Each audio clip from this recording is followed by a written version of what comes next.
Should I say welcome back? Yeah.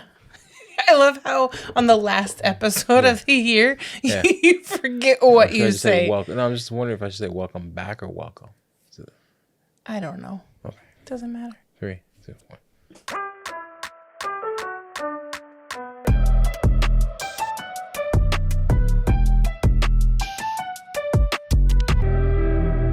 And welcome back to another great episode of the Riley Black Project. Crystal and John. Hey. What's going on? The hell you doing over here? You know, it's because we have an in-person guest.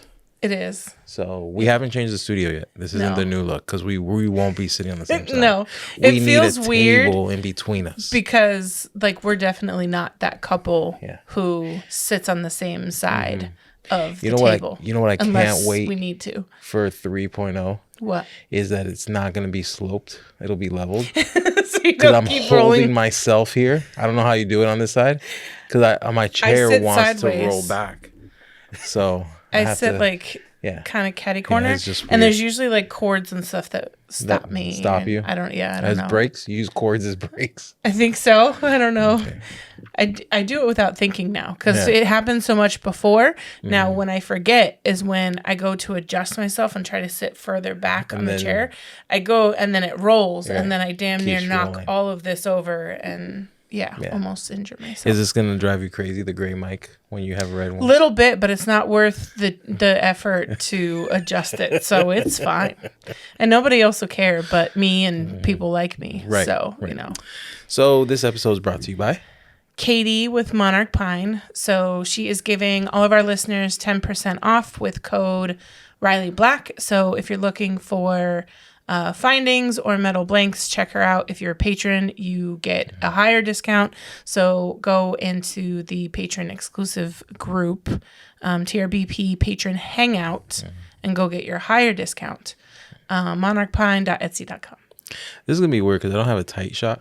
It's just the two of us. You're stuck with me this whole show. Well, and I can't look at other things. I mean, you can. Yeah, but it's gonna look awkward because when you're talking, I'm being shot. You could zoom if you want, but we'll see. If I'm talking, they'll be focusing on me and not worried about what thing you're checking on. Do we have anything else? Any other?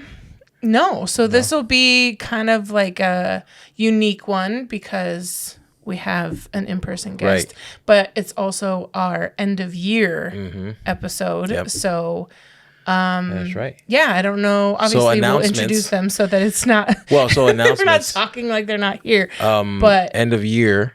This is it. Yeah. If you haven't signed up for your $4 level. Yeah. You know, because this is coming out what day for everybody? The 20-something.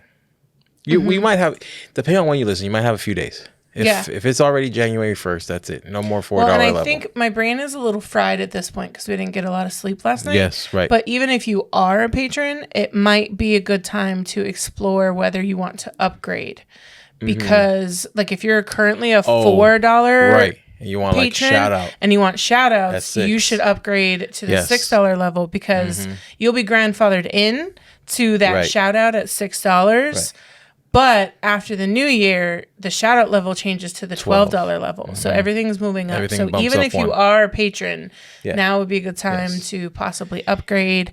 Right. And then our sponsor of the month is Will, and he's giving everyone $5 off of his shop for every new or upgraded patron, which I really liked that. Right. So we're gonna keep that going for the next one. Right.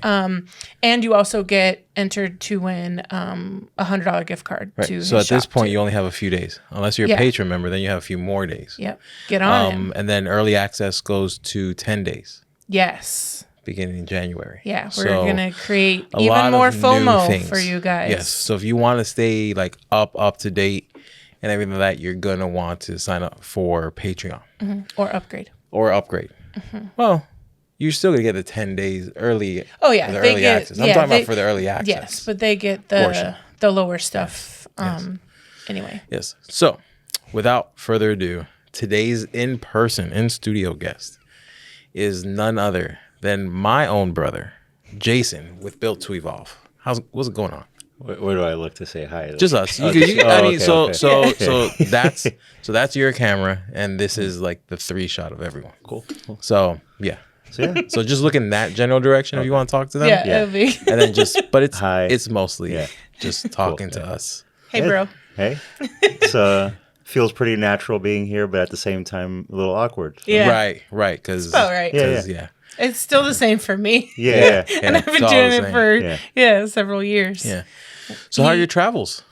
Busy. I just came back. That's part of why it feels a little awkward because it's like, all right, we're doing a podcast now after coming from a 10-day trip, training every day, all day in Tai Chi. Yeah. I was with my Shifu, my teacher, Marin Spivak, and we were training some days like 7 hours. Other days, like it would be the 7 hours, and like the next day would be like 3 hours because the body's just destroyed from 7 hours of training. Yeah. So yeah, that was good. And then 3 weeks before that, I was in Mississippi, doing spiritual work. We'll talk about that. And then before that, I had another workshop for Tai Chi in October. Yeah. So yeah, just been busy, and then I just moved to Puerto Rico in October. Right. That's the biggest move. That's the biggest thing. That's the big one. My favorite part was you moving to Puerto Rico, and then what was it? 4 days later. I moved on a Tuesday. I moved on a Monday night, and then I left Thursday to go to the workshop because it was already scheduled. Yeah. Could not. I mean, I would if I had to, but it would be tough. Yeah. Talk about a lot of spinning plates. Right? That's Moving everything. And then, by the way, in 3 days, I'm going to leave for a while. Right. Yeah. And so you're not like settled at all, really.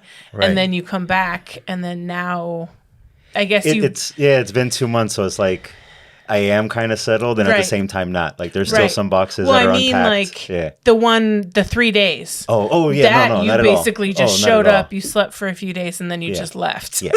So I don't feel like I really moved in October. Right. It wasn't until like November where I was like, okay, I'm here, I'm living here. Yeah, because it kind of probably just felt like another vacation, honestly. Yeah. It felt like all other times traveling. Mm-hmm. Yeah. So how I'm interested because we haven't really talked about it, but how nerve-wracking had time, right? How nerve-wracking was it to like? So I know that your lease was like kind of coming up. Yeah. And you were, but how it's moving to Puerto Rico is not like moving 3 blocks to a new apartment. Right. How was that like whole getting your mind around that? Well, you know me, like how I've taken on projects. Like if something feels right to me. I think about it a lot. I'll think about it a lot. But once I'm done thinking about it and it makes sense to me, I just trust it. Because what that was part of the decision. It was like the lease was up in July, and then I was like, all right, do I really want to be here for another full year? What's stopping me from making the move? Yeah. And then once I had my mind wrapped around that, I was just kind of like, all right, nothing's stopping me. I'm gonna do it. Yeah. So when makes sense? And I was like, all right, I need to let my clients know with a good amount of time. Right. And what's the pocket of time that makes sense? So it ended up being like, okay, I have that workshop in Colorado. Right. And it's like, I want to go before that. Yeah. And then I wanted to push enough time to let my clients know. So it happened to land a few days before the trip. So I'm like, all right, this is a little crazy. Right. But it makes sense logically. Right. So then it felt fine to me. Like it was a lot of spinning plates and it was a little crazy. Yeah. But it made sense and it worked out. Welcome to the revolution in laser engraving. Introducing Lens Digital, the creators of the game-changing Pyburn rotary attachment. With the Pyburn 4.0, you can turn ordinary cups, tumblers, glasses, and more into extraordinary masterpieces. Looking to engrave niche items or want the functionality of a chuck rotary? Look no further than the Pyburn Grip, Lens Digital's chuck-style rotary. With a range of different sized jaws, you can easily engrave a wide variety of items. All Lens Digital products are compatible with most CO2 and Galvo lasers and were designed specifically for the laser industry. All that, paired with the best-in-class customer support, Lens Digital is your one-stop shop for all of your rotary needs. Transform your laser engraving game with Lens Digital, where makers succeed. Unleash your creativity today. And don't forget, we are proud Lens Digital affiliates as well. If you're shopping, code RileyBlack will take $50 off any order of $600 or more. Hey there, podcast listeners. How great would it feel if this was the year you finally got to escape your 9 to 5 to embrace your lifestyle of creativity and entrepreneurship? Every Wednesday at 12 p.m. Eastern, Eon Laser USA invites you to join the Freedom to Create webinar, where you'll learn how to make this a reality. Join leading laser industry professional and brand ambassador Emily, aka That Mom with a Laser, and Eon Laser USA's sales manager Alicia as they dive into all things Eon. Learn about the advantages of owning an Eon Laser and get the scoop on Eon's rewards and partner benefits. Plus, get a glimpse at how everyday people who started out with zero experience paid off their lasers, scaled their businesses, and transformed their lifestyles. So if you're ready for a lifestyle change, head over to eonlaser.us/whyus and sign up for the Freedom to Create webinar today. Thanks for listening. Laser on. Yeah, I mean, it was kind of like when we moved, although obviously from Florida to Colorado, or Colorado back to Florida. Yeah. When he first brought it up to me, again, I was pregnant. Yeah. And so it was like, ooh, whoa. But then I also had to still finish school first because I was like a year and a half out from my degree. So there's no way I was leaving until that was finished. Yeah.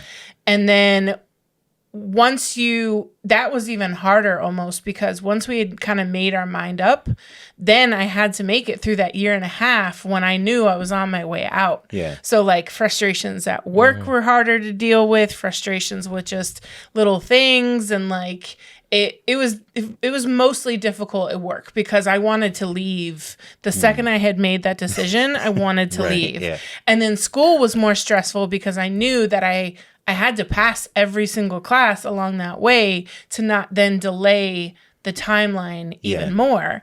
And then when, towards the end, so much so, I took a summer class.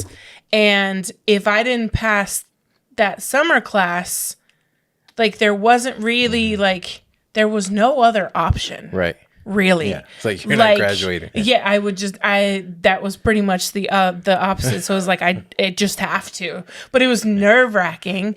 And then so much so we moved at the end of August, and we had to fly back in December for me to walk to graduate. Now, I could have just skipped the ceremony, but when I barely graduated high school, because I've hated school since a young age, and you go to college part-time for 11 fucking years, you have to go back to walk and graduate. So missing the graduation ceremony was also not an option. So it felt like a lot of like that. And actually, talking about it, once we moved, my grandfather got sick and I was only there for 2 weeks and had to go back.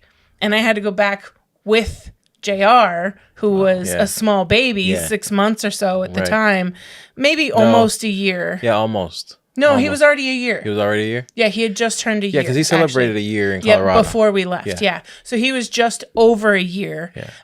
And so he was getting into everything. But then it's also like he was learning how to walk, which was a great distraction, when, you're going through something that tough. But at the same time, it was also like you're mourning or potentially mourning. And then, so it was a lot. And then, nothing was settled in at home. You're still unpacking, you still have shit everywhere, you still can't find anything.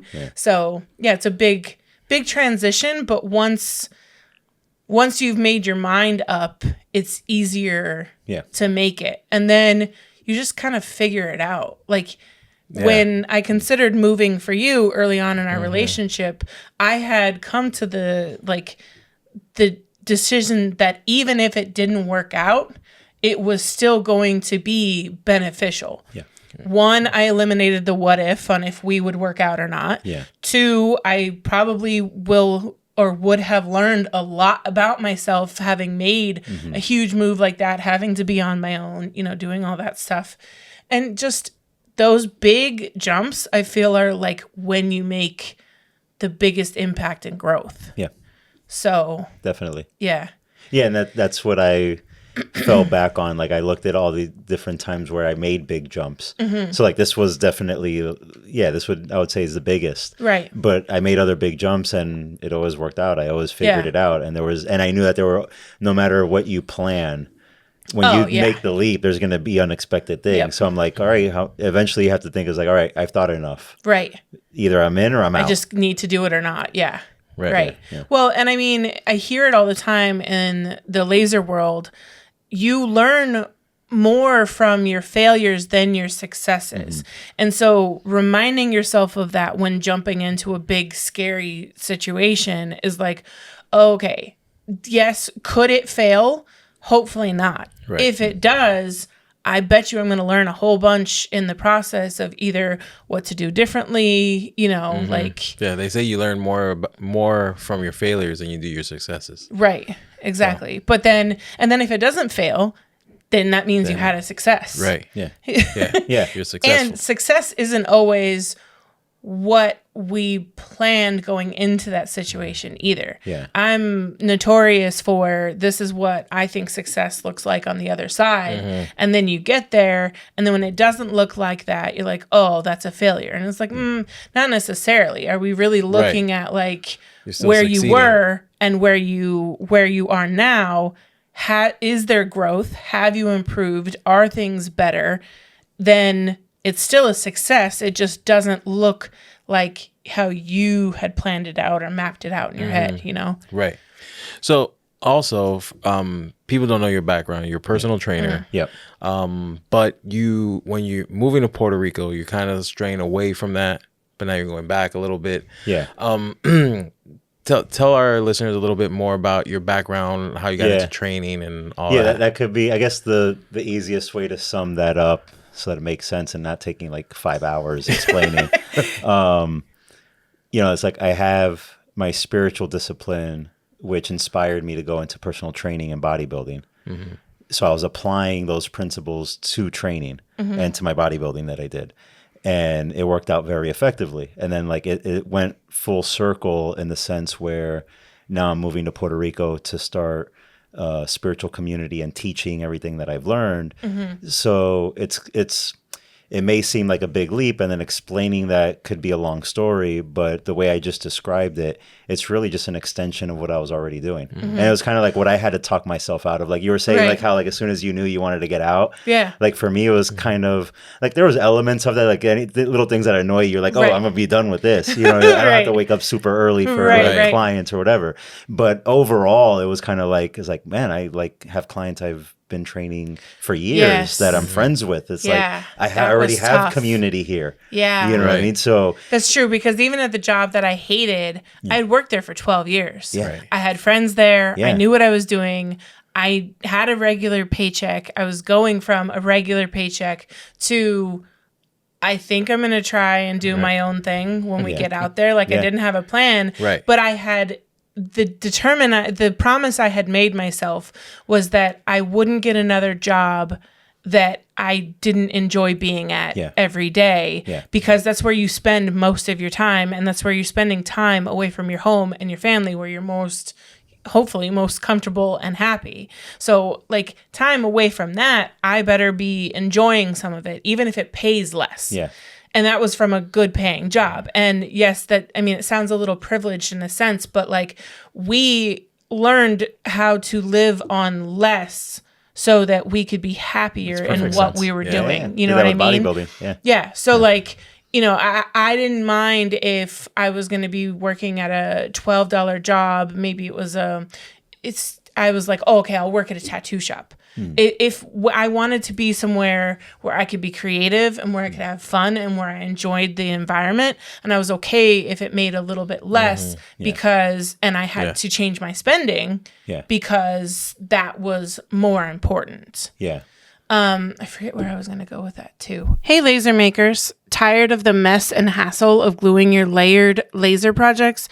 You know I hate glue. Say hello to Dual Tight, the game-changing double-sided tape designed just for your laser. And guess what? Now's the perfect time to try it out. Creative Cut Supplies is excited to bring you the Dual Tight Sample Pack, and it comes with an awesome bonus. Here's how it works. Grab your sample pack today, and they'll throw in a $10 gift card for your next order. That's like getting your sample pack practically free. Don't wait. Head over to creativecutSupplies.com and snag your Dual Tight Sample Pack now. Simplify your projects and elevate your laser making game. Do it.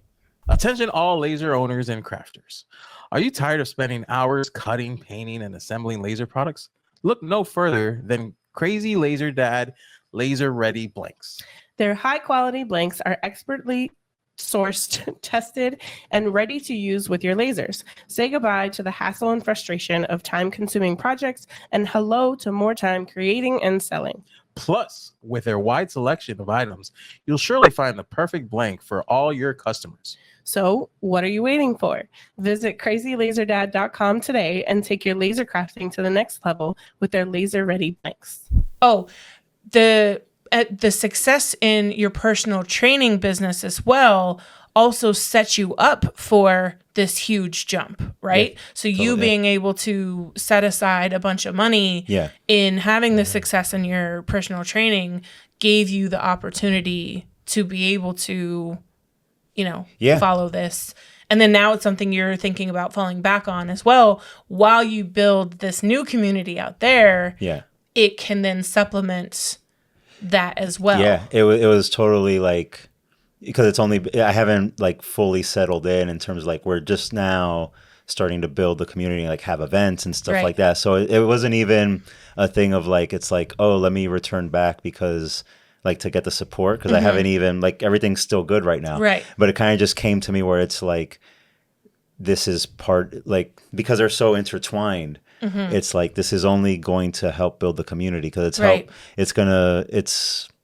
it's something I can't just like walk away from in a sense. Yeah. Because I've been doing it for so long. It's still part of me. For so sure. I'm like, it's like, this is the best way. I won't be doing it full time like I was before. Right. But like doing it kind of like gives me access to, it keeps the access to the things I've learned in my spiritual training. Yeah. It's like all the like, it's a common thing with personal trainers where like a client, if it's in person, if it's not online, like where people are like, oh, it's like, you're my physical therapist too. And it's like, when clients are telling me that, it's like, I'm thinking it's like, this is all coming from my discipline. Yeah. So it's like, when I'm talking to people that is just like spiritual stuff, it's like, this is all stuff I learned from bodybuilding, from training clients and seeing patterns with things that people struggle with and stuff like that.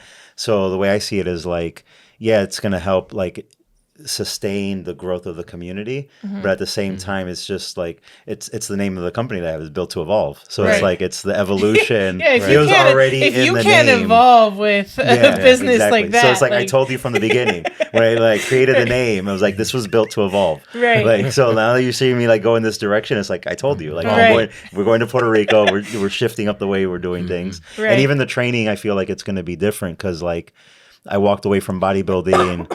Like 3 years now. Yeah, 3 years. 3 years already? Yeah, it's been 3 years. Wow. Crazy. Yeah. Does it not just feel like he just quit like 6 months to a year ago? I would say like a year. It feels like a year ago, not 3. I have to look at the calendar. Yeah. Because like I'm like, oh, it's 2 years, and then I'm like, it's like, no, it's almost been 3. That's crazy. Yeah. And I've been Listen, I'm still getting used to you breaking your diet and like hanging out with you when you're not on plan. Yeah. Like, cause like.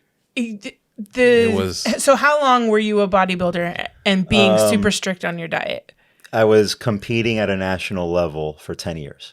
That's so usually basically what I was 10 bodybuilding years, longer, but that was like he was either preparing for a show or had just finished.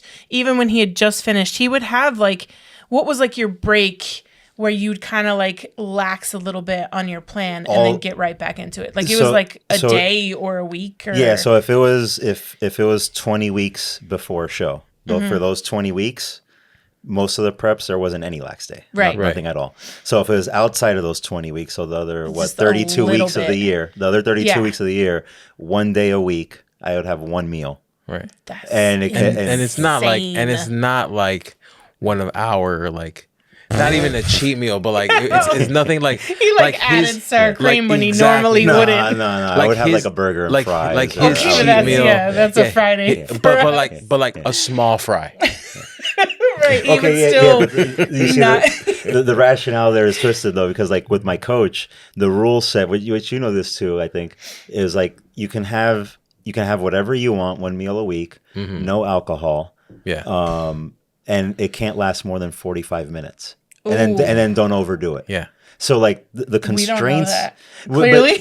Clearly. But I used to. If you think Once about upon it, a time. If you're like on a strict plan. Before I met you, right before I met you. Same, bro. Same, actually. Well, before you met her, you were training with me, but that was the Pacheco days. That's what I mean. That was what I mean. That was whole other animal too. Man, that was a lot of chicken and sweet potato. And no seasoning, tuna and corn. And tuna and corn, and the Zypho waters. Man, I remember the water restrictions. He used to tell those water. Those were the roughest. I remember those days when we were long distance. And you know what's crazy about that is, and she's not gonna like this part, but I'm 10 pounds away from my lightest. But I looked completely different. So my lightest on water restriction was 245. Yeah. I'm now 255. I don't look like 255 back when I was 255 then. Yeah. Right. It's completely different. Yeah. Like I was like, oh, you know what? 245, that was kind of like, because I honestly, I didn't like myself in our in the pictures everyone took, like at our reception of our wedding. I felt like I was too like dry, like too leaned out. Yeah. I mean, I was like 246. Yeah. I didn't like that. So I'm like, you know what? This time around, I'm going to be like hover around 250. I'm 5 pounds away from 2, and I don't look anything like that, because I mean, I'm not, we're dieting, we're doing other things, but we're really not weight training at all. So I love that we're dieting and he's losing all the weight. That's typical though. I'm a guy. Exactly. So frustrating. It's typical. Yeah. God. The only way you can outdo that, which is sometimes that's typical too, is just out-discipline him. You know? Yeah, exactly. That would be the way. Yeah. Because I can eat the same thing every day. She can't. No. Yeah. Where was I going with that question though? So getting used to the perseverance of your mother to still offer you every single solitary thing. You have to have what do you call it? Like the willpower and the like to turn down that Cuban mom of, do you want this? Do you want this? Do you want this? Do you want that? And like it does get easier, but like just it's impressive. For basically 10 years, she would still offer it to you, even though 98% of the time you said no because you were training. And even when you weren't training, again, you were still very intentional with your cheat meals. And so even then you probably still said no because you had like planned out how you were going to cheat. So yeah, that's where I was going with it, was just, it's impressive, her perseverance and your ability to just turn it down millions of times. Well, you just can't let her win. That's what it boils down to. That's true. You could, because even if you want that thing, you have to go like sneak it and not like let her know. And even then, inside you know she won because she got you. So I can see how he could fight that from me personally. Like she'll buy things and I'll tell her I don't want it. And then the pastries every time she goes to Miami. It'll stay there. So I've been proud of myself because so the first few times she would go, right? She'd say, do you want anything? And I'm like, no, I'm being good. We're on a diet. Like I don't want anything. I don't want any croquetas. I don't want pastelitos. I don't want anything. She brought them back anyway. And that first time it was like, fuck. Okay. And then we had some. And then the next time we told her, okay, like 2 pastelitos. And she brought back 4.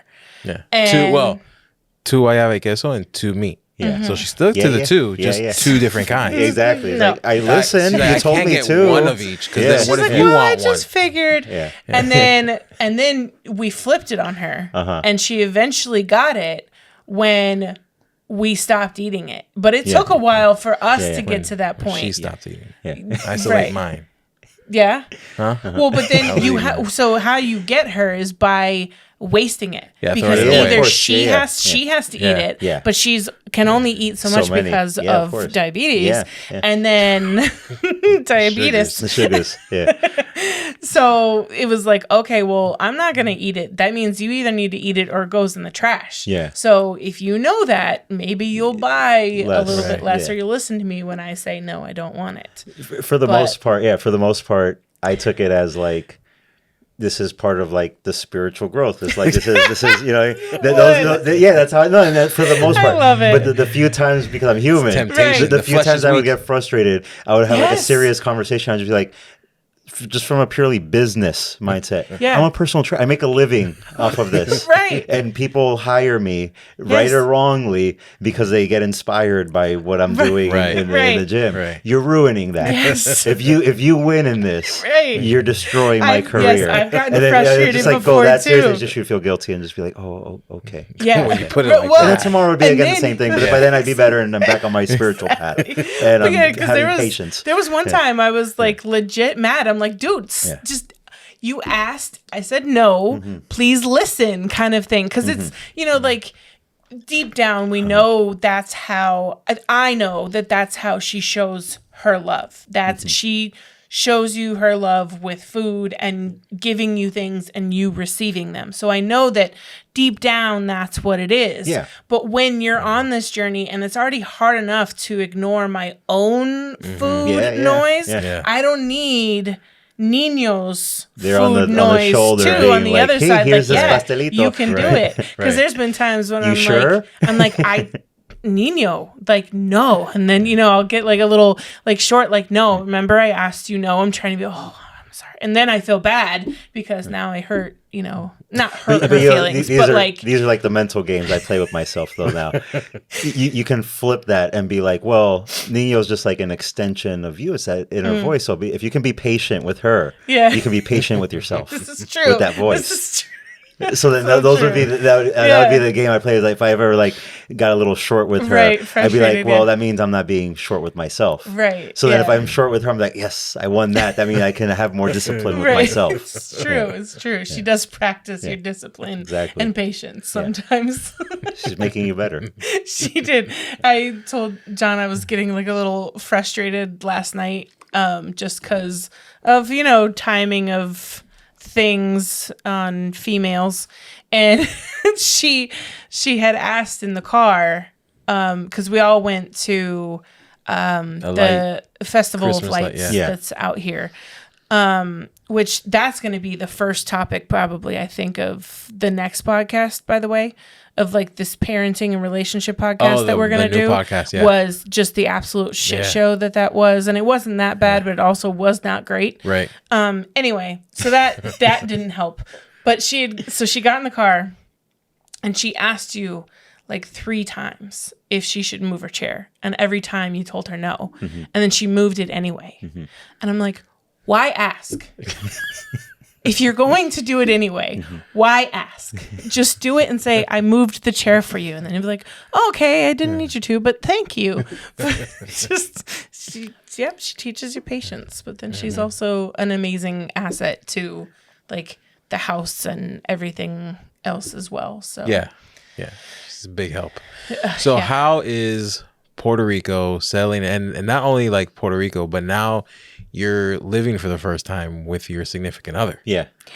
So how's that going? Awkwardly natural. Like it just feels like, like it's it feels right. It feels like just at home. And that was part of me making the decision too. Like obviously I didn't just move there and never went. Right. I visited a few times. Right. And even from like the first trip, it felt just like it had like a home feeling. Yeah. And it was like she was worried because like she feel like you didn't. Yeah, you felt like you fit in. Oh yeah, for sure. I felt like I fit in. Comfortable. And even that, like I fit in most places. Like people that know me, if I'm in a place where it seems like I'm out of place, and they're like, "Oh wow, you blended in." Right. I'm kind of like a chameleon in that way. So it was like a little bit more than that. Like I just felt like I felt comfortable there. Yeah. And she was worried about it because like it's like farm life. We're living out in the middle of the mountains. Right. Like you're going from Miami, born and raised in Miami. Yeah, and then gym every day. Not that there was like, I mean, obviously just it's like I picture the Rocky montage when he goes to Russia to train, where he's like in the gym, and then now you're like instead of working out with the machines, to the machine, you're like lifting trees and boulders and just I literally am literally tending to the land. 22 acres to be exact. Like that's crazy. You went from a small 1-bedroom apartment that you paid $1 million for. Not really, but like you paid a lot of money for it, which was part of the reason that kind of helped you make that decision, right? Was that like you were working to do all this like as a single guy. Yeah. And then, you know, so you're working a lot. You worked a lot of hours. Yeah. I mean, you worked long hours before then anyway, but so you're working long hours, and then at the end of the month, like, what do you have to show for it? Yeah. I mean, you know, like with the way my mind works, like I'll think about things so much. So like I'm thinking like pros and cons. Right. So like I thought about all those things, but then the other side of it was like, I love what I do. Yeah, like I'm good. You know, it's like, right. I'm working every day and I'm spending this much on a 1-bedroom apartment. Right. So but like I'm happy. I love what I do. So I can't really say that that's a reason for leaving. Okay. Yeah. You know, so that kind of like neutralized. So that was kind of that didn't give me fuel. Right. You know, because I was like, whatever. Yeah. But one thing that was weird was when I moved into that apartment, the guy that was showing me was telling me that the person before moved to Puerto Rico because they were with somebody. Yeah, they were with somebody and they weren't spending like as much. They were traveling so much that they ended up leaving to Puerto Rico. And then the other strange thing was when I moved in, I just had a feeling like I was like, this is temporary. This is just for a year. This is just for me to figure out. I thought that from the beginning too, because you were like, when your mom had made the decision to come up here, and then that meant that you needed to find a place. It was kind of like this was the first thing that kind of came across, so you just jumped on it. It was close to your gym, which was perfect, and it just kind of. But I felt the same way that I was like, I don't think he's going to be in this apartment for very long. Well, we've eventually felt that way about our house in Sunrise. Oh yeah, that it wasn't like our a couple years in, it was like no idea. This isn't the all the time. This isn't the forever home. Yeah. We didn't know how or where when or anything like that. Had no idea where.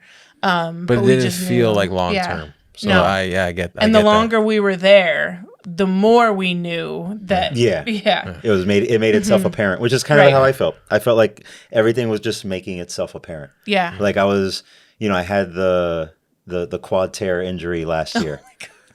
Yeah, exactly. Yeah. Which could be a whole podcast. It really could. So I had the quad tear injury. Then, you know, I left bodybuilding and I was getting into Tai Chi. And that was making more time for me to be able to travel and get more into the spiritual discipline. Yeah. And then I meet her. Right. And then there's a 22. Everything was just kind of falling into place. Right. Yeah. And, you know, there's one side where it's just like, all right, am I just like looking into things that aren't there? Right. And like making a reckless decision. And then there's also another point where it's just like, no, this is actually happening and I'm not going to know unless I try it. Well, and here's the thing too. Even if you were looking into something that isn't there, that also could be because you're looking for what you want, you know what I mean? Oh, totally. Like totally. if you're looking into, even if that is the case, it's because your desires are in that direction. For sure. You know? Yeah. So, yeah. Yeah, that would be like when you were talking earlier about like the failures. Like I was thinking about like everything I experienced in bodybuilding. It's like the goal is very clear in bodybuilding. It's like you either win or lose in a competition. Right. You know what I mean? So it's like any times like where it was like a really bad loss, it was just like you really, if it's what you enjoy doing, you're going to look closely and be like, what were the mistakes I made and how am I going to grow? Yeah. And then by the time I was winning, I understood it's like, don't get comfortable with the win. Because like when you win, you're like, okay, I did a great job. You pat yourself on your back and you don't look as closely. Yeah. So like I knew not to do that. So even when I won, I would be like, all right, get better. I'm still not at like the main goal. Yeah. So I would do that. So with this, with like the move, is like I just told myself kind of like with the failure thing is like, if I'm looking into this and there's something not there, like what you're saying, this is a direction I want to move in. This is only going to help me understand more of what to do. Yeah. You know what I mean? Sure. And even then it was just like, I think about things so much that I was like, I still needed like good comfortability, but I had it. Like when it got to the point where it was time to renew the lease, it was funny because like I started, even with all the savings I had, I started drying up with clients in the summer, which never happens. And throughout my whole career, my whole career, I've always told people, and it's been true this whole time, is like whenever I need clients, I get them. And then when I need extra time, like when I was bodybuilding and it would get close to a show and I needed more time and I didn't have it in me to say no to my clients, they would just taper off. Yeah. You know what I mean? And then it was like, oh, I got the time now. Right. And then if like I started dipping because of that, it's like they all started coming back. Yeah. So when things started dipping a little bit low, I'm like, this is another sign. Yeah. Right. And then it dipped a little so low that I was like, oh man, I was planning on like moving a little later in the year to save up money. It's like, I'm not saving money now. Right. So either make the decision or not. Right. As soon as I made the decision, I got busy again and I saved up the money I was planning on saving. Nice. So it was just crazy. Yeah. That was crazy. That was another sign where it was Right. like, this is the right move. Yeah. Well, and then so we've recently in the last few months been focusing more on our thoughts and manifesting and like positivity and moving in that direction and gratefulness and that kind of stuff to, you know, because like your thoughts are a lot more powerful than any of us really understand how powerful they are. How did that like, because I feel like you're similar and some of those things probably were happening because of your thoughts being in that direction. Yeah. So can you like not clarify, but like expand on that a little bit? Because I mean, you just gave the whole pitch to my spiritual discipline. Like it's like that's what I've been studying. So that's what Yaya was making. I call my brother Yaya just in case you're wondering like who's Yaya. J. John. Yeah, exactly. So when I was a kid. Used to make fun of me for like the things I was studying. It's like now it's like you're like applying it, like manifesting and stuff like that. So it's like, this is like my familiar territory where it's just like, oh, okay, cool. Like now we can start talking about this. Like, you know, because it's like took me a little longer to get there. A little bit, yeah. But also too, like looking at it when I was first learning it and you were first making fun of me, that was like, this is built to evolve. This is like how things evolve. That was one stage of it. Right. It's like now that you're getting at it, it's not like I'm like, ha, I told you so. Right. My look at it is like, I realize now even though you didn't study it and nobody showed it to you and you were making fun of it, everybody's doing it all the time. Everyone does, everybody's doing it all the time. But it's just more powerful though when you're aware. When you're aware and when you're intentional.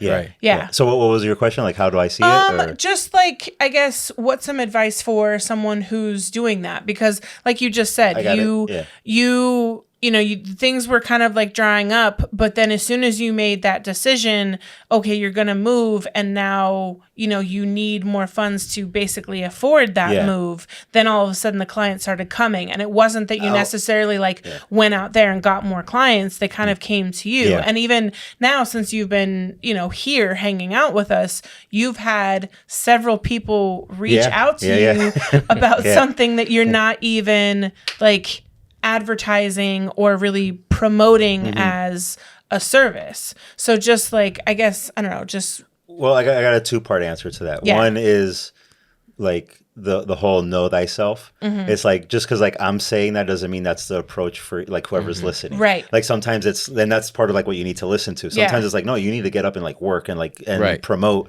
and do that. And sometimes the answer is like, no, just like get in the right state and it comes to you and like whatever. So like read the energy in the room and then like listen to that and then have the courage to go off of that feedback. So that's like one part. But I guess what's more relatable and like would be like the bodybuilding, like what I experienced in bodybuilding was like, it was like some parable, which is basically saying it's like a beginner might have like a lot of enthusiasm and like goes hard towards something and then they fail. And because of their enthusiasm and hopefully they have perseverance, they'll keep working and they'll keep going up that hill. Right. But it's a struggle because every time they hit a failure, they get discouraged. Right. But because they have perseverance, they keep going. Yeah. Now, what you were saying, like it's different once you're aware of like the power of your thoughts and your intention was like by the time you get to like a master level, the master still goes through the failure. Right. But the master sees through the game and sees that it's like, this is part of the game. The failure is what makes you grow. Yeah. Right.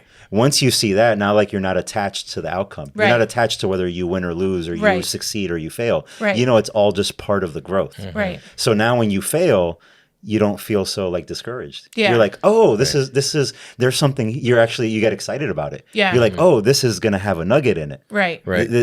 Because that's what I experienced with like bodybuilding is like when I got third place and almost got my pro card one year. Yeah. And then the following year, I worked really hard. I improved. I was bigger. And I was in the same weight class, so I should have done better. Right. I got sixth place because the competition was better. Right. Right.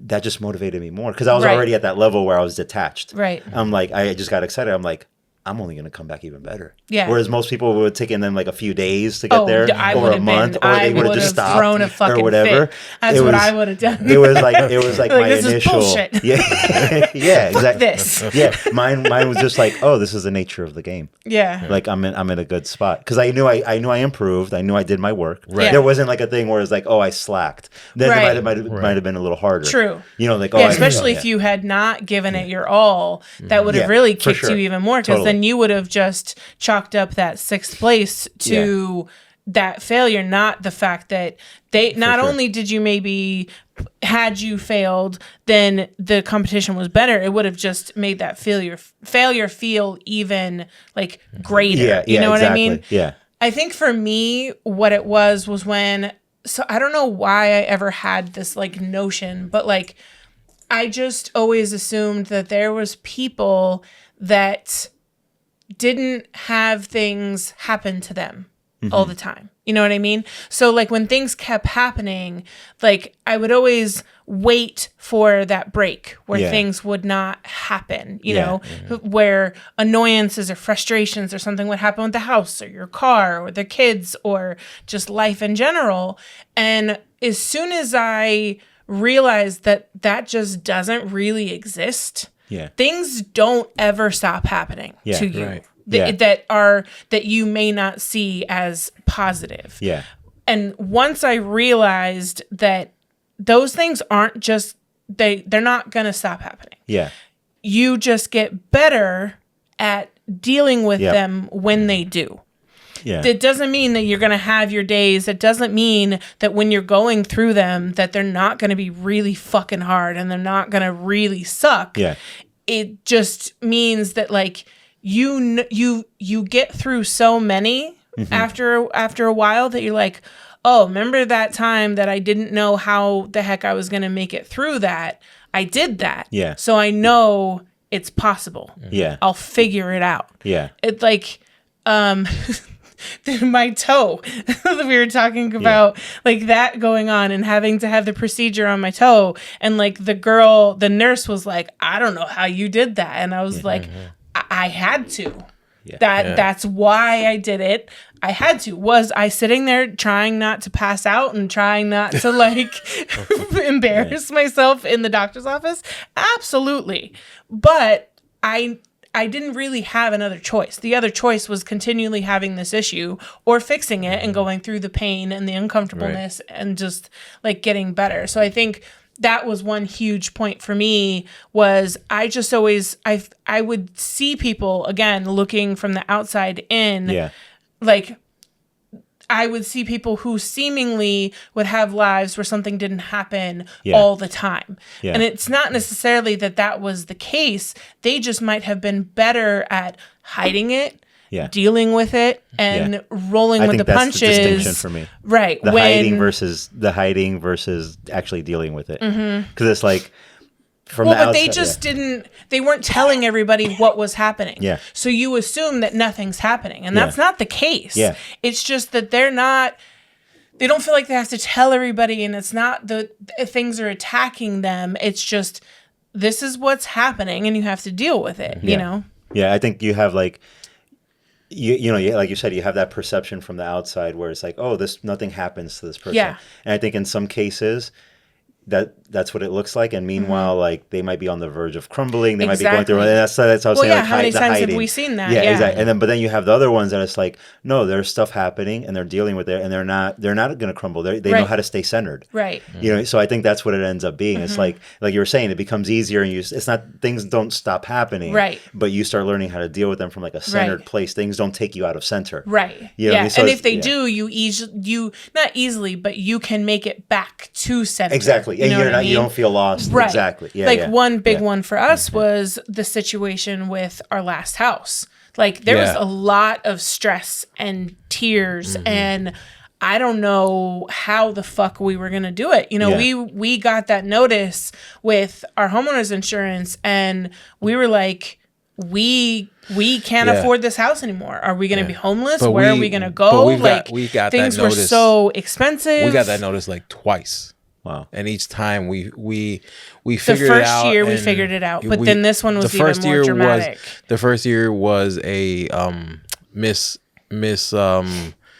not communication, but they didn't do the numbers correctly, and it was more on the seller side. So we had to it's like, well, hopefully they pay for it and whatever. And he did. He realized that it was his responsibility to cover that. Right. So and our mortgage didn't skyrocket. Yeah. And then a bunch of other stuff it was just one hit after another after another after another. It was really hard to push through. Yeah. But we did, and we're on the other side, here now. Right.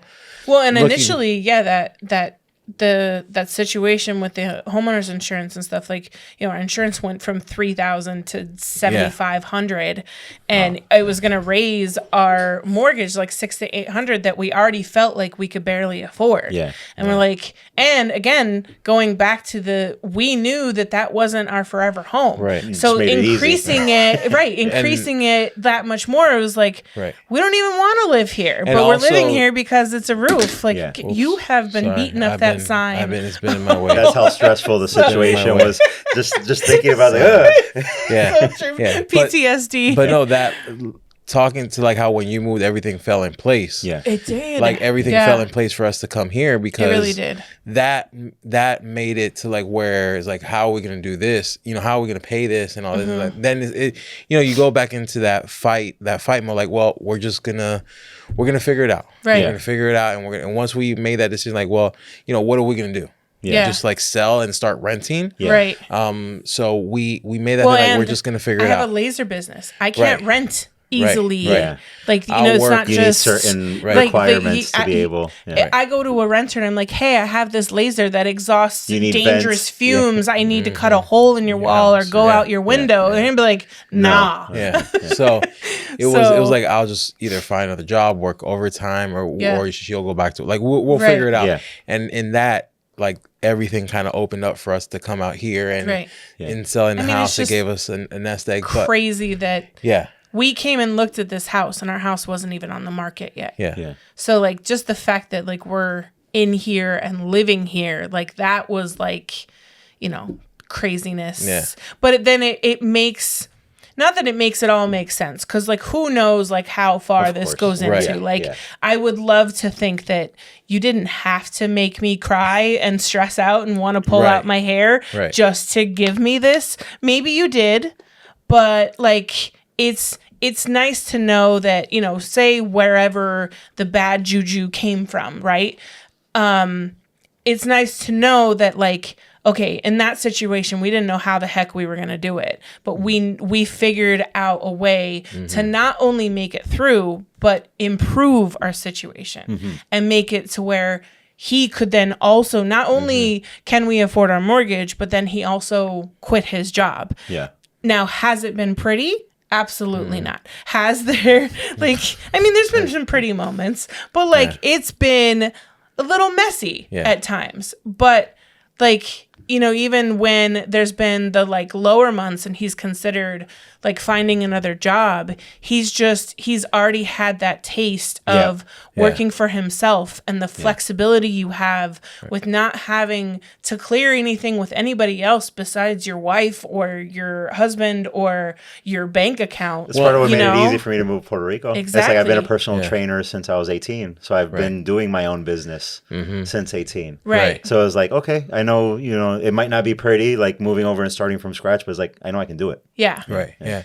And talking about the manifesting and everything and how you're I just started doing it after listening to the audiobooks and getting into it and researching. It's wait a minute, I've been doing this my whole life. When I was going to school for TV and I was working at the grocery store, I was they put me on this path because I was really cool with my manager and everything to being the youngest manager. Yeah. And I was like, whoa, wait. I can't make too much money here. Yeah.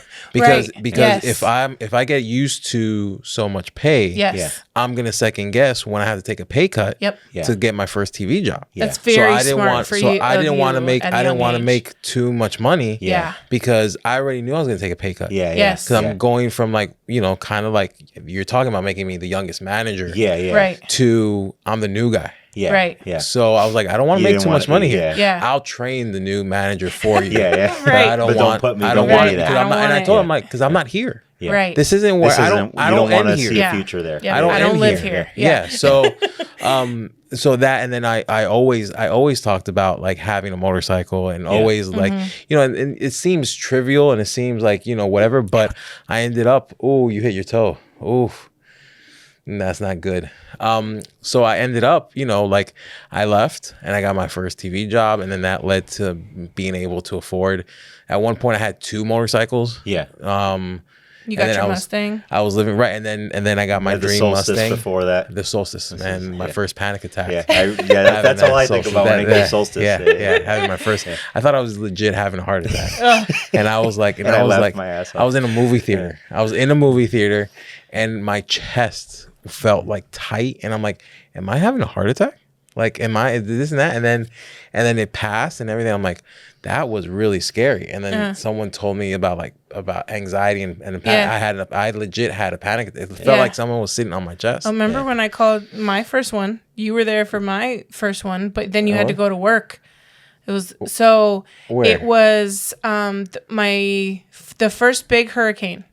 Oh yeah. And we were panicking all that, like those few days. So the problem with working for the news is while you're supposed to be prepping, he's doing 12-hour shifts telling everybody that they should be prepping. Yeah. But he's not home to be fucking prepping.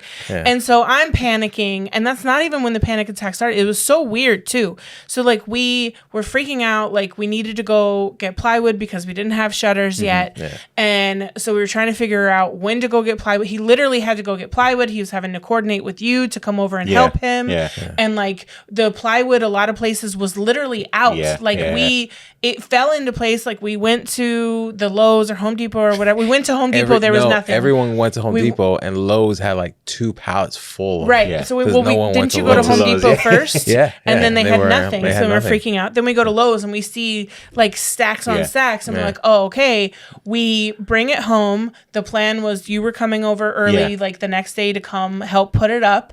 And so I thought I had felt relieved. I was like, oh, we have our solution. Everything I was panicking about up until this point had been solved. And then he left to go to work, and my body's like, we're not okay.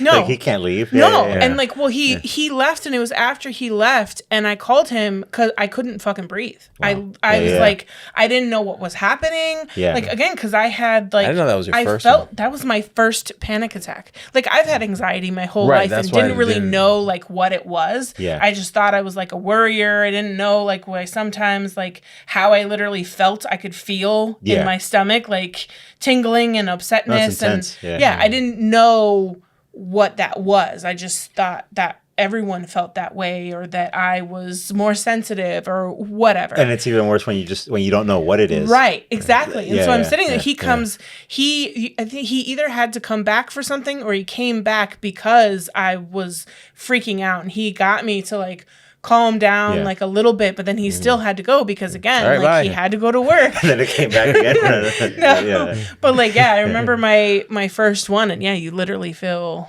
like you're dying. It's pretty not tough. Fun. But that said, like, you know, I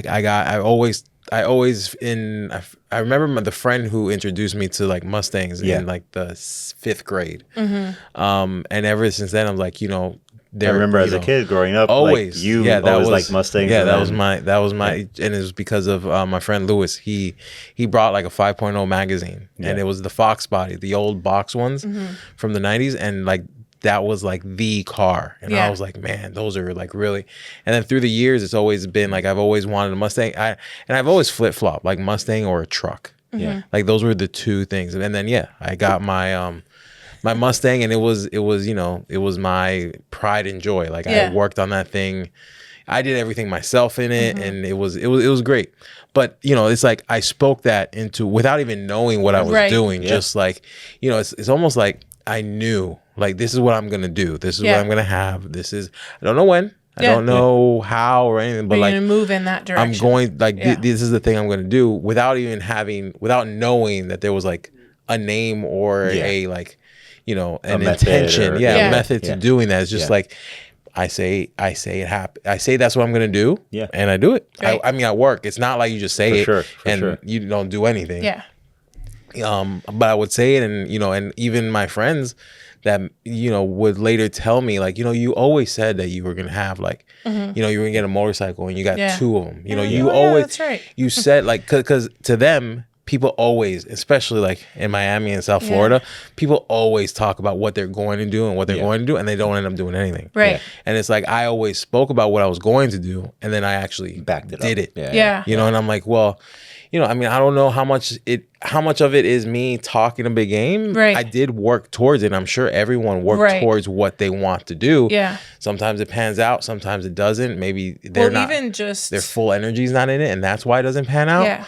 But like when I met you, I tell all of my single friends this.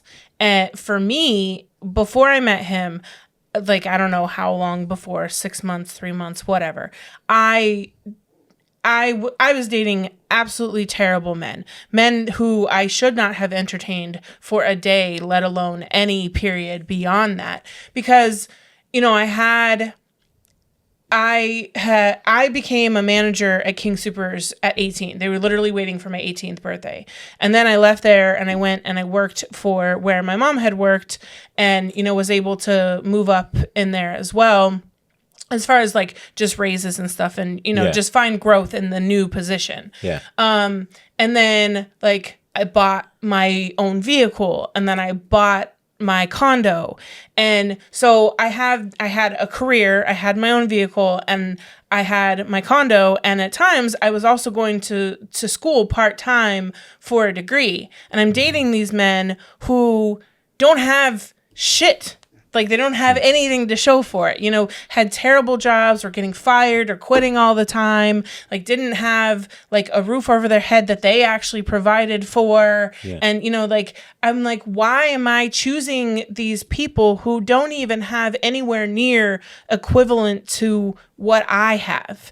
And so I started, it's so stupid too, but I had told myself I was going to be single. If it meant for the rest of my life, that was fine. Yeah. And then also all the relationships around me, they were in relationships, which I don't like being alone. Yeah. And so I would always just choose someone so that I wasn't alone, but it wasn't like a quality match for me. Yeah.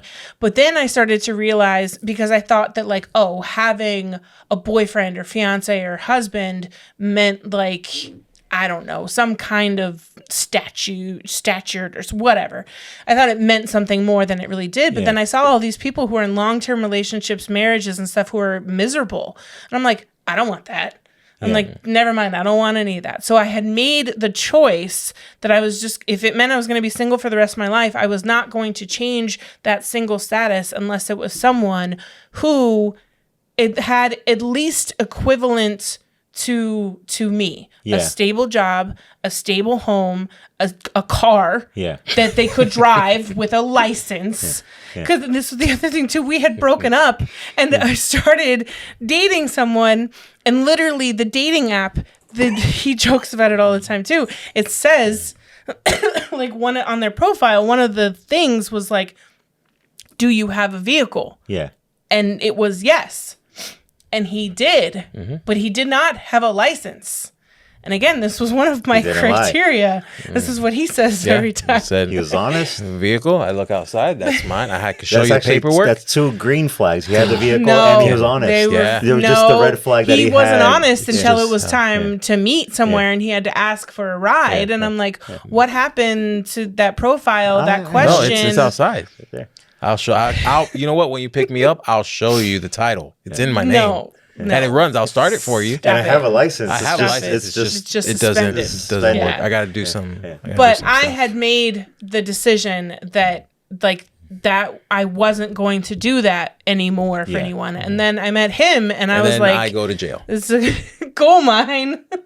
You went to jail. Yeah, I did go to jail. You did, but what does that have to do with me finding you? I'm just saying, you're saying all these things Yep. and about all these and men. look at where your decisions got you. know, All right? that logic. all that. And then now you pick me here and I go to jail. Yeah. For traffic and that. Yeah. For trafficking. Hitting, That was a story. No, stop it. What?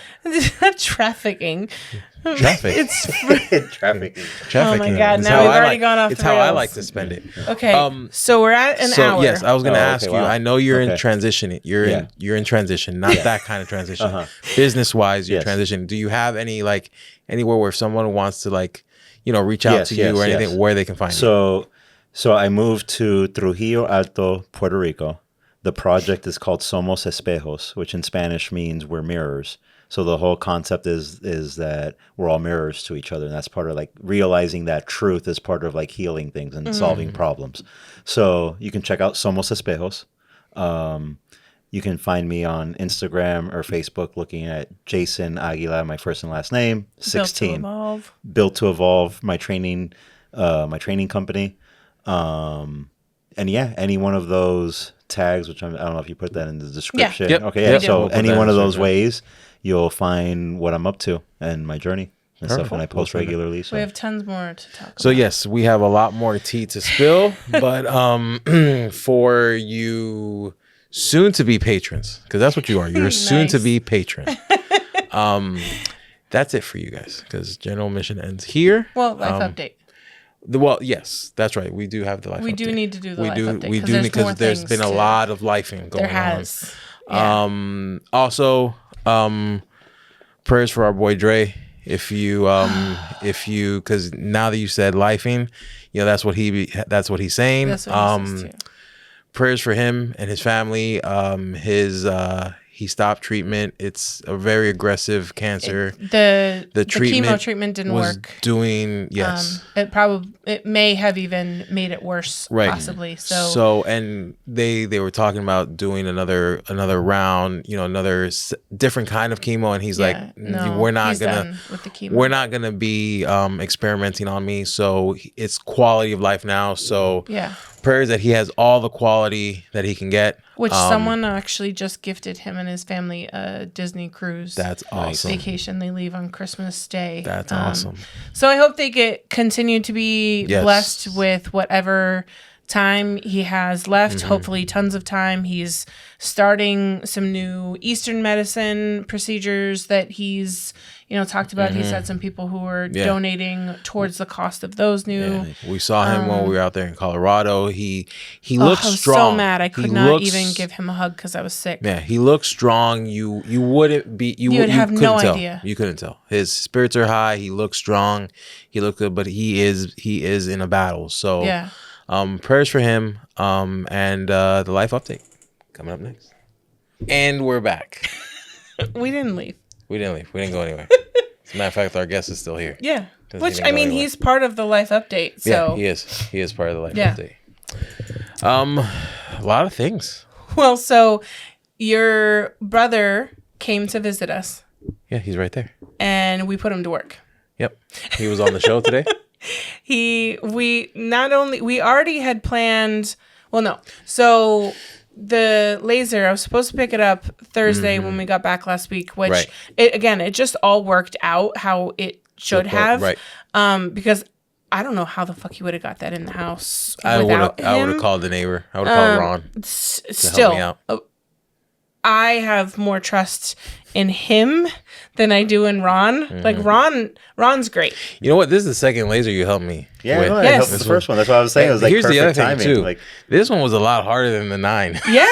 Yeah, because it was more awkward. Well, it's not heavier, but it's we didn't have the straps. We had the straps on the other one. Yeah. That's the only thing. Having the right tool for the job. Yeah, but the baby 5 is here. Yeah.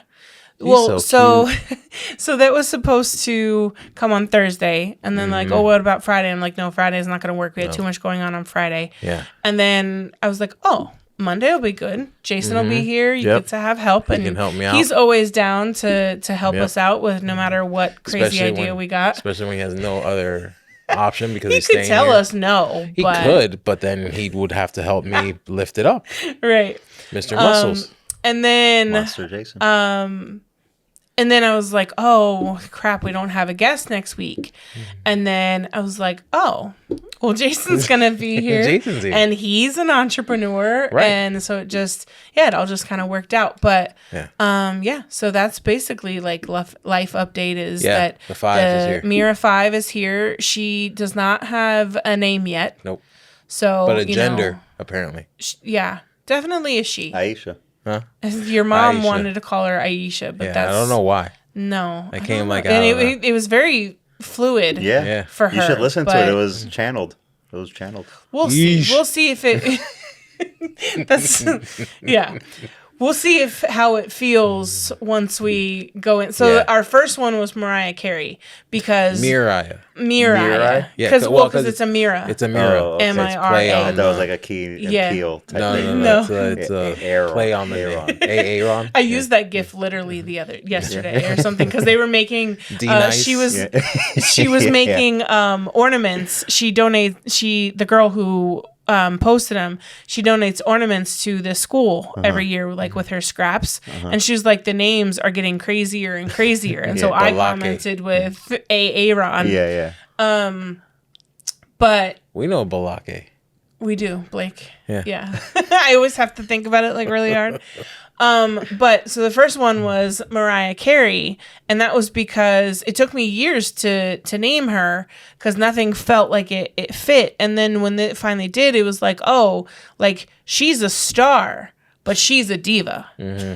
And even the person who bought her literally was like, oh, I can't get the Wi-Fi to work. And I was like, yeah, that didn't ever really work well. So I always used the USB. Yeah. So it wasn't an issue for me because the solution was the USB cord, which worked fine for me. And it worked every single time. Yeah. So I didn't care that the Wi-Fi never really worked because I had a solution. Yeah, it'll work. Well, her husband went and bought a USB cable at, I don't know, Walmart or wherever. Went and bought one, Best Buy, and that wasn't working. And I was like, well, I bought this one from Amazon. And so she messaged me today, and I was nervous because I was like, right. No I'm like, refunds. She worked for me. I need her to work for you too. Yeah. And she messaged me today with a picture of, an image of it cutting. And she was like, I got the cable that you got. Wow. And she re-downloaded the drivers or something like that. And she was up and working. And I was like, yes, she's a diva. And she was like, bougie. And I was like, yep. She made her work for it. Needs to be this one. Right. And so I'll then only I was work with this USB. Right. Well, and then I was like, oh, well, Mariah Carey, what's her daughter's name? I think she has a daughter. Okay. Right. Yeah. But I don't want the diva energy anymore. No. Yeah. So I don't want to bring that here. On this one. Right. This is our lasers, not just hers. It is, which you're going to have to bear with me. It's going to take me a minute. So it's going to have to be a J name. Huh? It has to be a J name? No more J names. It needs to be a C name because everyone else is a fucking J name. I didn't think that through when I decided to Jackson. I didn't realize that your mom did the same thing. It wasn't up to her, I don't think. Oh, okay, your dad. Yeah. Oh, that makes it even worse. Sorry. But yeah, so what else is new in life update? I mean, so I want to make sure that we still have time to do a year, kind of like a wrap up. Like what's our wrap up of this year? Like back to January 2024 compared to where we're at today. Like what's your year in review wrap up for? I would say life in the podcast. Life in the podcast, it'd have to be focused because now we have a path that we want to. We were kind of just flailing. We've been bouncing, and throwing things. We've been and seeing if it would stick and it would fall off. So I feel like like the board game. So if I had to put a word to 2024, it would be pivot. Oof, so much. It would be pivot. And then looking forward to 2025 is focus. Yeah. I would say that would be. I think so too. My 2 words wrapping up the new year. There was so much pivoting this year. Yeah. I went from planning to just edit and stuff for the community. Yeah. To corporate videos, to real estate, back to corporate. Well, and then I did a wedding. You'd find success. And like it was just so weird. It was like I feel like again it was just going into what we ultimately really wanted to do in the end, and I feel like that's why those things didn't necessarily stick. Because like he would have like a really good month, like he'd have tons of interest on like the editing for the community. There's always interest, and then it would fall off. And then he would do the commercial, and then it a couple people would take the bite, and then it would just kind of like fall off. I noticed. And then real estate, like people were calling, and then it did great, and then it would just kind of fall off. And so it was like, again, like the game that we were saying, like throwing it and seeing what was stick. That's kind of like what we were doing. We were just we didn't really like, we knew what we wanted to do, but we didn't really like know how to do it and know like, I don't know, it just figuring out like what we what we wanted that to look like. And then always knowing, which I told him before he even quit, I'm like, try and do the video editing thing on your own and see where that goes. But know that you can always come back to this established business. And we can do this together.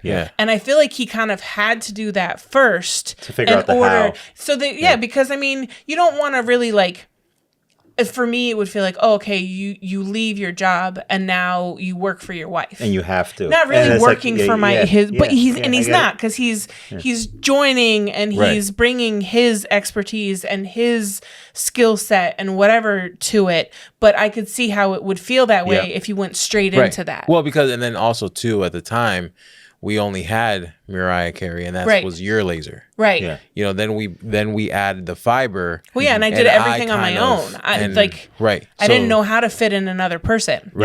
So and then we added the fiber laser on, and you're wrapped up in courses and doing everything else. So then I was like, well, if it's just sitting there, whatever, let me like. So I started watching some YouTube videos on my free time and started messing around with it. And so I do that one, and then the F1 same thing, you know, because we got those kind of like the same time. But now with the 5, you know, we sold the 9, so we sold her laser.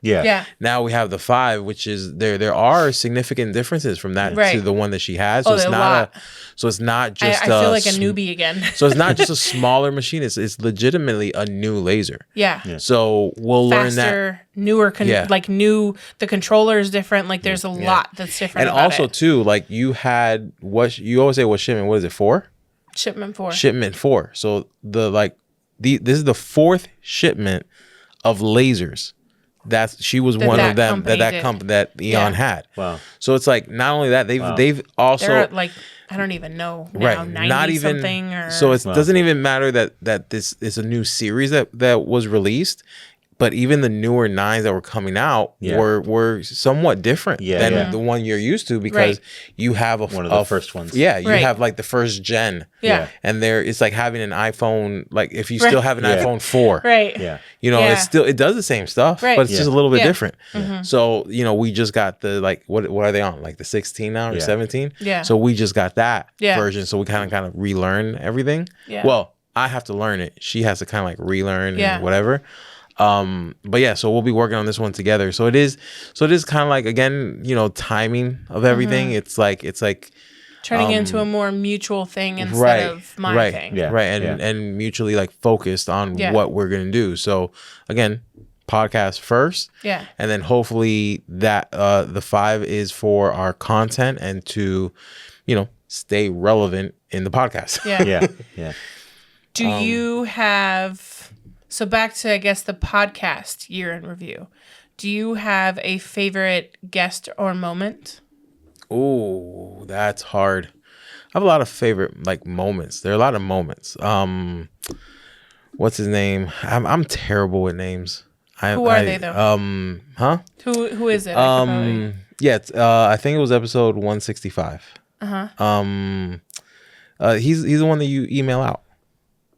Oh, that I did. Jeff Stockton. Yeah. Yes, Jeff. he was great. That was funny. Will's episodes. Yes. Will is a Full wealth ton of knowledge and motivation. I would say if I had to pick one episode, actually, I do. It's just now thinking of all the episodes. The one episode that really sticks out to me is like my favorite of all time that we've done is the live, not the recorded, the live recording that we did at Next Level. Yes, because that changed my focus and everything. Yes, that's what helped us shift into deciding. Yeah, seeing everyone. We wanted that to be the main thing. Seeing everyone show up. It wasn't on any of the like flyers. No. We posted you posted about it like the night a few nights. I posted about it in a couple of the like groups. We posted leading up saying that we were going to do it. Page. Yeah. We were posting and on my saying, pages. "Hey, we're going to be at the Next Level and we're going to do live. We don't know where, we don't know what time, we don't know whatever." Yeah. And then not until like literally the last moment, we figured out where we were going to do it and you posted about it. Right. And just seeing how many people took time out they could have been having like dinner. They could have gone to bed. Several people they could have been. Tired. It was raining. It was a rainy day, so people still came from other that weren't staying at the hotel. But just seeing the amount of people that came out to support us and to like be part of it. Yeah, that was my favorite. Stayed through most of the podcast, and not being even though most of them couldn't hear us. Yes, because so again, we just kind of threw it together. And then the year before, a handful of people showed up. It was like 10 people. And it was like our friends. Our friends and they came to support their friend. Exactly. It wasn't necessarily like a bunch of strangers. Yeah. Right. So since it was a small group, they were all sitting right there. They can hear us. Right. But this was like there were chairs. There was it was a thing. It was an event. It was an event. And we were like in the middle of the hallway almost. Yeah. In a nook of the hallway. Right. And no PA system. Nothing. Wow. We didn't think about that because honestly, I didn't think that many people were gonna come. I couldn't give you if you would have said how many people are coming. I'm like, I don't know. Like maybe we'll have like 3 more. I figured we'd have like 5 to 10 extra than we did the year prior. Yeah. And I probably would have been able to name them because they're like close friends and they know we're doing it. Yeah. But I mean, it was to see everyone show out. That's another sign where you're like, and give us right. That was like I was like, man, like we're on to something. So that's my favorite. Yeah. This year, that's my favorite episode. Yeah, I would, and I agree. The quote from Mark that sticks out in my mind. Mm-hmm. But that was just a funny and inappropriate moment, and it was so it caught all of us off guard, and it was just so outside of Mark and who he is typically. So it was a great moment. But the episode with Jeff, I could have talked to him for 4 more hours. Yeah, it was fun. And then, like you said, with the conference for me was, and I'm glad that it happened kind of halfway through the year because it gave us that much more time to just like really like refocus and switch and change, what we wanted to do. Yeah. But that, every conference did that anyway, but this one was like, we killed it with keychain thingies. Yeah. Mm-hmm. I did well with the silhouette stuff and my pre-launch of my course. And then also the podcast killed it. And we got so much great feedback and we realized how big our community was growing. It was like, okay, so we're on the right path. Mm-hmm. Yeah. We just need to keep doing it. We need to stay focused. And then that's when I decided to change my mindset because through all of this, all these things that we had just talked about, like with the difficulty with your job and the things we were going through personally with the house and just life in general, I was in a really yucky place, mentally. And so, and I was crawling out of that and I was in a lot better place mentally, but I didn't realize, I didn't know how to go the rest of the way. Yeah.